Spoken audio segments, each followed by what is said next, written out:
right, it's not so much the Joe Biden, Hunter Biden story that the New York Post broke, but how social media has been handling it.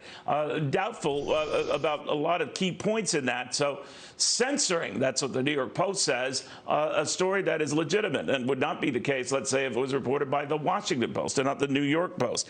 Both social media powerhouses, Twitter and Facebook, say they're not preventing that story from being on their sites. They're just making it more difficult to resend it or to retweet it to anyone. But is that fair and is that right? Brendan Carr is the FCC commissioner. He's kind enough to be joining us now. Commissioner, does this seem right to you, just hearing what you've heard about it and how the social media played it? No, not at all. Look, you know, the cover-up can oftentimes draw more attention than the crime. And by silencing core political speech on this important story, I think big tech has crossed a line. You know, for those of us in the conservative movement, we've long been talking about the need to rein in big tech. I think it's one of the greatest threats to individual liberty. And this week was a watershed moment with the attention drawn to the censorship engaged in by big tech. Just this week, Justice Thomas in the Supreme Court issued a statement saying that courts have provided big tech with special protections and immunities that go far beyond this Section 230 that they've received. And so I think it's time for action. So, Commissioner, when, let's say, Twitter comes out and says, well, what are you complaining about? It's on our site. You can read it for yourself. But as far as redistribution, I guess, or sending it along or passing it along or retweeting, that they're not allowing. That effectively is squelching free speech, is it not? Yeah, that's right. Look, I think you have to go back to why we have the regulatory environment surrounding big tech that we do. And it goes back to this law that a lot of people have now heard of, Section 230. Congress passed it in the 1990s, and it was designed to address the very limited type of content moderation that internet websites were engaged in back then, the CompuServe and Prodigy messaging boards. Flash forward to today, and now we have these internet behemoths that are not promoting a diverse political discourse, to use the terms and purposes of 230. They're using it to squelch speech. Everyone has a First Amendment right to weigh in on these issues, including these websites. The question is, are they doing it consistent with the special immunities that they've received in 230? I don't think they are, and I think we're seeing that this week. Just today, Republican leader Kevin McCarthy called for scrapping 230 and starting over, and I think that's the right path forward.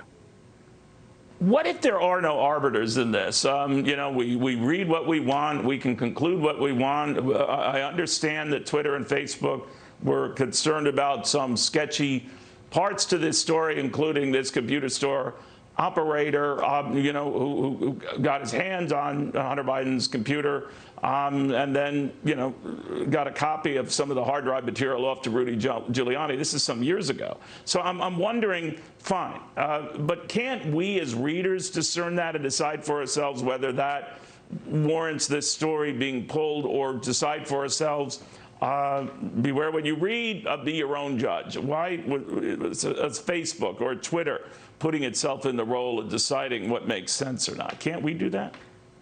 I think that's the exact right path forward. I think we can promote that outcome through Section 230 reform. You look at Mark Zuckerberg. He himself said that internet platforms should not be the arbiters of truth. Well, what did Facebook do just this week?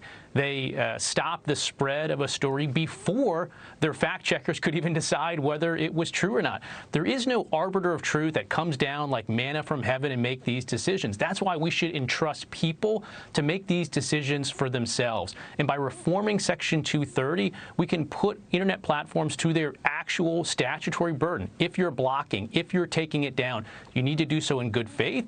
You need to do so consistent with the articulated principles in Section 230. That's what we need to do. Let's let people make their own minds up about this type of information.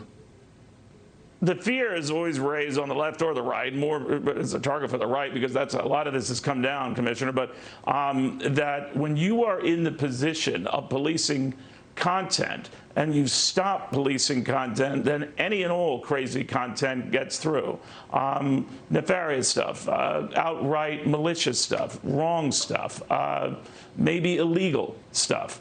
So what is the middle ground on this?